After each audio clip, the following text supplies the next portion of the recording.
Breaking news చూస్తున్నారు. కాసేపట్లో Delhi Rouse Avenue కోర్టుకు వెళ్లబోతున్నారు ఎమ్మెల్సీ కవిత. సిబిఐ కవితను వారం రోజుల పాటు కస్టడీ కోరే అవకాశం ఉంది. నిన్న తిహార్ జైల్లో కవితను అరెస్టు చేసింది సిబిఐ. లిక్కర్ పాలసీ కేసులో కేజ్రీవాల్తో కలిసి కుట్ర చేసినట్లు కవితపై సిబిఐ ఆరోపణలు ఉన్నాయి. 100 కోట్ల ముడుపుల చెల్లింపులో కవిత కీలక పాత్ర పోషించారని అభియోగాలున్నాయి సిబిఐకి సంబంధించి. ఈ కేసులో కవితను ఇప్పటికే 2 సార్లు విచారించింది సిబిఐ. డిసెంబర్ 11న హైదరాబాద్లోని ఆమె నివాసంలో దాదాపు 7 గంటలకు పైగా విచారించారు సిబిఐ అధికారులు. ఆమె స్టేట్మెంట్ను రికార్డ్ చేసుకున్నారు. ఆ తర్వాత కవితను నిందితురాలిగా చేర్చుతూ ట్రయల్ కోర్టులో ఛార్జ్ షీట్ దాఖలు చేశారు. ఇక తిహార్ జైల్లో ఉన్న కవితను ట్రయల్ కోర్టు అనుమతితో ఈ నెల 6వ తేదీన రెండోసారి దాదాపు 3 గంటల పాటు విచారించారు సిబిఐ అధికారులు. ఇటీవల జరిపిన విచారణలో సహకరించకపోవడం వల్లే అరెస్టు చేసినట్లు వెల్లడించారు. కవిత అరెస్టును సవాల్ చేస్తూ ఆమె తరపు లాయర్ ట్రయల్ కోర్టులో పిటిషన్ దాఖలు చేశారు. ఈ పిటిషన్ విచారణ జరిపిన ఎమర్జెన్సీ బెంచ్ ముందస్తు సమాచారం లేకుండా కవితను అరెస్టు చేయడం సరికాదని ఆమె తరపు లాయర్ వాదన వినిపించారు. అయితే ఈ కేసులో తాను ఎలాంటి రిలీఫ్ ఇవ్వలేనన్నారు సెషన్స్ జడ్జ్. ఆ పిటిషన్పై కాసేపట్లో సిబిఐ స్పెషల్ కోర్టులో విచారణ జరగనుంది. మార్చి 15న కవితను అరెస్టు చేసింది ఈడీ. ఈ నెల 23 వరకు జ్యుడిషియల్ కస్టడీలో ఉన్నారు కవిత. ఈ నెల 16వ తేదీన కవిత రెగ్యులర్ బెయిల్ పిటిషన్పై విచారణ జరగబోతుంది. ఈడీ కేసులో బెయిల్ వచ్చిన సిబిఐ కేసులో జైల్లోనే ఉండాల్సిన పరిస్థితి ఇప్పుడు కవితది. ఏం జరగబోతోంది ఈరోజు, ఎటువంటి వేడి వాదన జరిగే అవకాశం ఉంది తెలుసుకునే ప్రయత్నం చేద్దాం. మా ప్రతినిధి రామకృష్ణ అప్డేట్స్ అందించేందుకు లైవ్లో జాయిన్ అవుతున్నారు.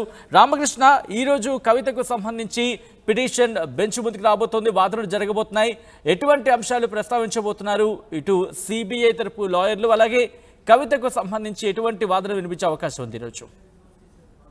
అయితే కవితను ఈ రోజు తిహార్ జైలు నుంచి ఇక ఆమెను రౌజన్య కోర్టుకు తీసుకొస్తారు. రౌజన్య కోర్టులో ప్రత్యేక న్యాయమూర్తి ముందు హాజరుపరుస్తుంది సిబిఐ. అయితే ఇక్కడ సిబిఐ తో పాటు ఇక ఈడీ కూడా గతంలో అరెస్ట్ చేసింది. మరి సిబిఐ వారం రోజుల పాటు కవితను కస్టడీకి కోరే అవకాశం అయితే కనిపిస్తుంది. అయితే అకస్మాత్తుగా సిబిఐ అరెస్ట్ చేయడంపై కవిత లాయర్లు నితీష్ రాణా ఇప్పుడు సిబిఐ ప్రత్యేక న్యాయస్థానాన్ని ఆశ్రయిస్తున్నారు. అయితే రంజాన్ హాలిడేస్ ఉన్న నేపథ్యంలో వేరే న్యాయమూర్తి ముందు ఏమని హాజరుపరుస్తున్నారు. అయితే ఇక్కడ విషయం ఏంటంటే ఈ న్యాయమూర్తి తనకి ఏమి విషయాలు తెలియదు. నిన్న కూడా దీనికి సంబంధించి పిటిషన్ వేసినప్పటికీ కూడా ఆ కొత్త న్యాయమూర్తి నాకు ఈ విషయాలు, ఈ కేసుకు సంబంధించి లిక్కర్ స్కామ్ సంబంధించి నాకు ఈ విషయాలు ఏం తెలియదు కాబట్టి రెగ్యులర్ గా ఎవరైతే న్యాయమూర్తి కావేరి బవేజా ఉన్నారో ఆమె దగ్గరికి దృష్టికి తీసుకెళ్లాలని చెప్పేసి కూడా ఆ న్యాయమూర్తి చెప్పిన నేపథ్యంలో ఈ రోజు కవితను కావేరి బవేజా ముందు హాజరుపరుస్తున్నారు. మరి హాజరుపరిచినప్పుడు ఇక్కడ ప్రధానమైన అంశం ఏంటంటే సిబిఐ ఆమెను ఇంట్రాగేట్ చేసింది తిహార్ జైల్లో. తర్వాత ఆమెను అరెస్ట్ చూపించారు. ఒకవైపు ఈడీ ఇంట్రాగేట్ చేసింది, అరెస్ట్ చేసింది, తిహార్ జైలు పంపించారు. మళ్ళీ అదే ప్రాసెస్ ని ఇప్పుడు సిబిఐ కూడా చేస్తుంది. సిబిఐ ఇంట్రాగేట్ చేస్తుంది, అరెస్ట్ చేసింది. ఇప్పుడు జైలు మళ్ళీ తిహార్ జైలు నుంచి ఆమె కోర్టుకి సబ్మిట్ చేసి కోర్టు నుంచి మళ్ళీ తిహార్ జైలుకి పంపిస్తారు.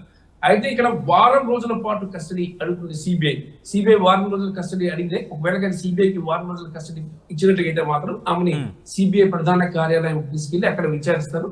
తిహార్ జైలుకి అయితే తీసుకువెళ్ళని చెప్పి తెలుస్తుంది. ఒక రకంగా ఆ తిహార్ జైలు కంటే సిబిఐ కార్యాలయంలో విచారణ ఆమెకు చాలా కంఫర్టబుల్ గా ఉండే అవకాశం అయితే ఉంది. అయితే సిబిఐ అభ్యర్థులు కూడా రౌజవెన్యూ కోర్టు యాక్సెప్ట్ చేసే అవకాశాలే కనిపిస్తున్నాయి. రౌజవెన్యూ కోర్టు ఈ రోజు ఆమెకి సిబిఐ కస్టడీకి ఇచ్చే అవకాశాలు కనిపిస్తుంది. ఎందుకంటే సిబిఐ తమ వద్ద ఆధారాలు ఉన్నాయి.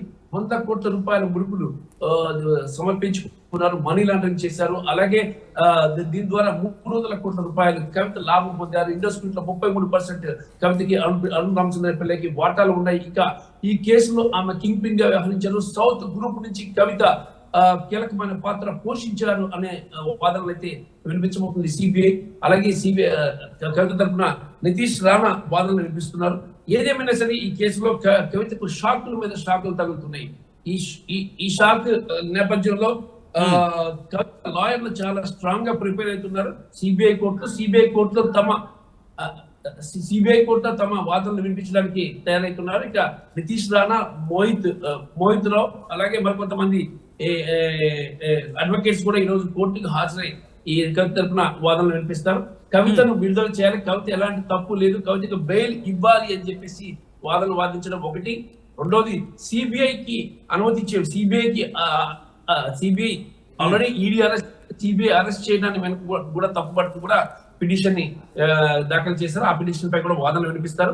మరి ఈ నెల 16వ తేదీన కవిత మధ్యంతర బెయిల్ ఉంది, 27వ తేదీన రెగ్యులర్ బెయిల్ ఉంది, అలాగే 23 వరకు ఈమె కవిత కస్టడీ ఉంది. వీటన్నిటి నేపథ్యంలో కవిత చుట్టూ చాలా గట్టిగా ఉచ్చు బిగించారు. కవితను అప్రూవర్ గా మారాలి అని చెప్పేసి ఈ ఎన్ఫోర్స్మెంట్ డైరెక్టరేట్ సిబిఐ కూడా గట్టిగా వాదనలు వినిపిస్తుంది, ప్రెజర్ చేస్తుంది.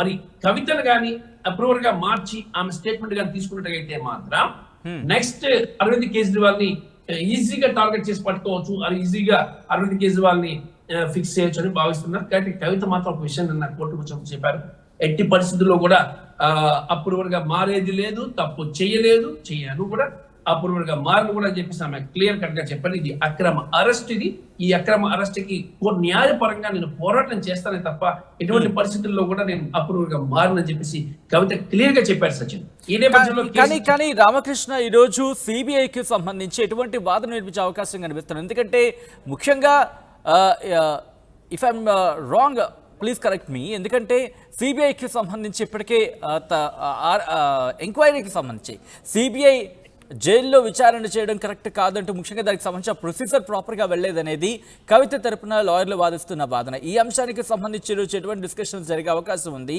ఎందుకంటే ఇప్పటికే అరెస్ట్ చేసిన నేపథ్యం కనిపిస్తోంది కాబట్టి దీనికి సంబంధించి డైల్యూట్ అయ్యే అవకాశం కనిపిస్తోందా? అటువంటి చర్చ జరుగుతోందా?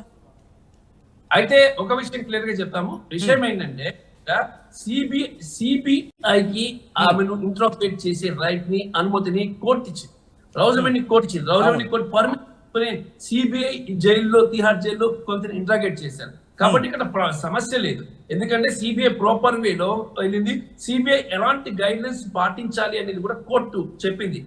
ల్యాప్టాప్స్ తీసుకెళ్ళండి, ఒక లేడీ కానిస్టేబుల్ తీసుకువెళ్ళండి, అన్ని మహిళా ప్రజా ప్రతినిధి విషయంలో కోర్టు జైల్లో ఎలాంటి ప్రొసీజర్స్, ఇంట్రాగేషన్ ఎలాంటి ప్రొసీజర్స్ ఉంటాయో వాటన్నిటిని ఆ ప్రోటోకాల్ ని పాటించాలని చెప్పేసి కూడా క్లియర్ గా రౌజమెన్ని కోర్టు చెప్పింది. రౌజమెన్ని కోర్టు చెప్పిన ప్రకారమే కవితను విచారించాలి, ఇందులో తప్పేమీ లేదు. సిబిఐకి దగ్గర ఆధారాలు ఉన్నాయి, కోర్టు పర్మిషన్ తీసుకొని జైల్లో విచారించారు. ఇంకొక విషయం ఏంటంటే ఆమెకి ఇప్పుడు తిహార్ జైలు నుంచి ఈ రోజు ఆమెని మరి కొద్దిసేపట్లోనే రౌజమెన్ని కోర్టు తీసుకొచ్చిన తర్వాత ఇంకా వారం రోజులు కస్టడీ అడుగుతుంది ఈ సిబిఐ. మరి వారం రోజులు 5 వాళ్ళు అడుగుతారు, కోర్టు ఒక 5 రోజులు కానీ కస్టడీ ఇచ్చిందంటే ఆమెని నేరుగా సిబిఐ ప్రధాన కార్యాలయం ఉంది ఢిల్లీలోని లోధి రోడ్లో, ఆ ప్రధాన కార్యాలయం తీసుకెళ్లి అక్కడ ఆమెను విచారిస్తారు. వాళ్ళ దగ్గరే ఆ బిల్డింగ్ లోనే ఉంచుతారు. గతంలో ఈడీ ఎలా వాళ్ళ దగ్గర పెట్టుకుని అక్కడ విచారించారు, అలాగే చేస్తారు ఇప్పుడు కూడా. ఆ తర్వాత మళ్ళీ కోర్టుకి హాజరుపరుస్తారు. 5 రోజుల తర్వాత కోర్టు రిమాండ్ విధిస్తే ఆమె మళ్ళీ తిహార్ జైలుకి వెళ్ళే అవకాశం ఉంది. అయితే ఇక్కడ మరోవైపు ఇక్కడ బెయిల్ పిటిషన్ ఈ నెల 23 బెయిల్ పిటిషన్ ఉంది కాబట్టి బెయిల్ రాకపోతే 20వ తారీఖున 16 బెయిల్ పిటిషన్ ఉంది, 23 వరకు రిమాండ్ ఉంది. 16 బెయిల్ పిటిషన్ లో కానీ ఆమెకు కానీ బెయిల్ రాకపోతే వాళ్ళు ట్రయల్ కోర్టు నుంచి నేరుగా హైకోర్టుకి వెళ్ళి బెయిల్ తెచ్చుకోవాల్సిన పరిస్థితి ఏర్పడుతుంది. ఇప్పుడు మనం కానీ అరవింద్ కేజ్రీవాల్ విషయం కానీ అలాగే MP Aam Aadmi party MP Sanjay Singh విషయంలో కానీ ఇదే జరిగింది. లిక్కర్ స్కామ్ విషయంలో ఉన్న అందరి విషయంలో కూడా ట్రయల్ కోర్టు ఎవరికి బెయిల్ ఇవ్వలేదు, హైకోర్టు కూడా బెయిల్ ఇవ్వలేదు, నేరుగా సుప్రీంకోర్టు బెయిల్ ఇచ్చింది.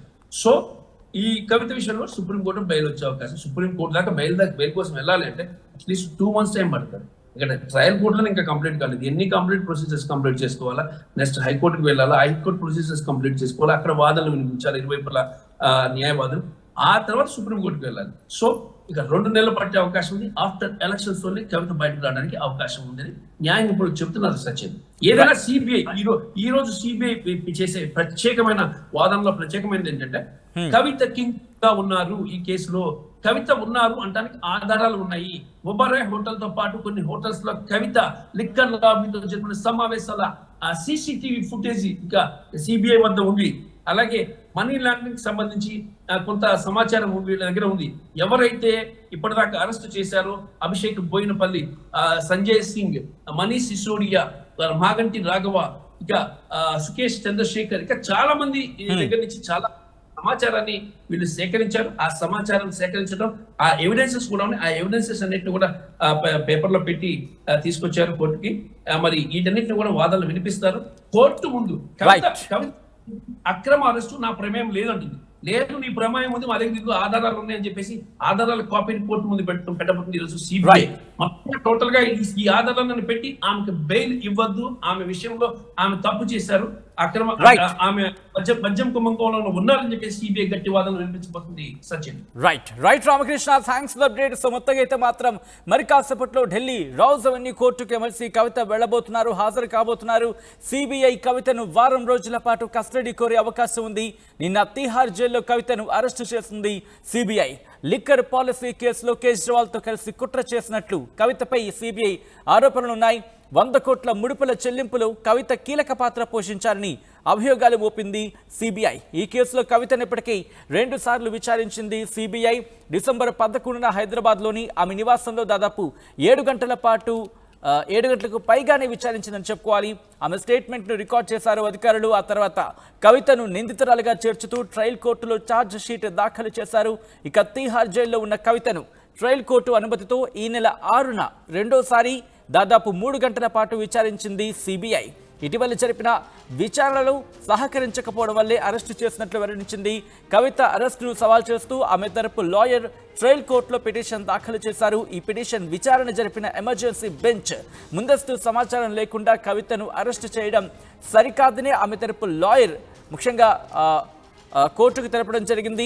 ఈ కేసులో తాను ఎలాంటి రిలీఫ్ ఇవ్వలేను అని చెప్పుకొచ్చారు స్పెషల్ జడ్జ్. ఆ పిటిషన్పై మరి కాసేపట్లో సిబిఐ స్పెషల్ కోర్టులో విచారణ జరగనుంది. మార్చి 15న కవితను అరెస్టు చేసింది ఈడీ. ఈ నెల 23 వరకు కూడా జ్యుడిషియల్ కస్టడీలో ఉండబోతున్నారు కవిత. అయితే ఈ నెల 16న కవిత రెగ్యులర్ బెయిల్ పిటిషన్పై విచారణ జరగనుంది. ఈడీ కేసులో బెయిల్ వచ్చిన సిబిఐ కేసులో జైల్లోనే ఉండాల్సిన పరిస్థితి కవితది.